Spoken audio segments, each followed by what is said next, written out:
Ever young Rajasekhar గారిని మాట్లాడాల్సిందిగా కోరుకుంటున్నాము.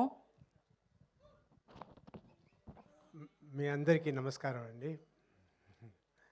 ఇదేమిటమ్మా మాయా మాయ. ఈ ఈ గ్లిమ్స్ నాకు ముందే చూపించుంటే నేను సర్వానంద్ క్యారెక్టర్ అడిగేవాడిని. అన్నీ అయిపోయిన తర్వాత చూపించారు అభి గారు. యాక్చువల్లీ నేను ఒక ఫారెన్లో ఒక ఫిల్మ్ షూటింగ్ సాంగ్స్ షూటింగ్స్ వేస్తున్నా. అక్కడ ఒక ఫోటోగ్రాఫర్ యాక్చువల్లీ మా ఫోటోగ్రాఫ్ రాలేదని అక్కడ ఫోటోగ్రాఫర్ అరేంజ్ చేస్తున్నా. ఆయన వచ్చి ఫొటోస్ అన్నీ తీస్తూ అడిగారు, మీరు ఎన్నేళ్ళగా ఇండస్ట్రీలో ఉన్నారు, ఏం చేస్తున్నారు, ఇంకా ఎన్ని సినిమాలు చేస్తున్నారంటే నేను ఒక 1 or 2 years అగేట్లో ఉండే సినిమాలతో చెప్తూ ఇదంతా చేయబోతున్నా.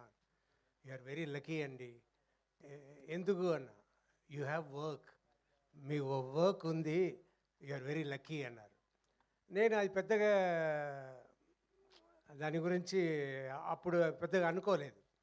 కానీ నిజంగా వర్క్ లేకుండా ఇంట్లో ఉంటే అది జైలు.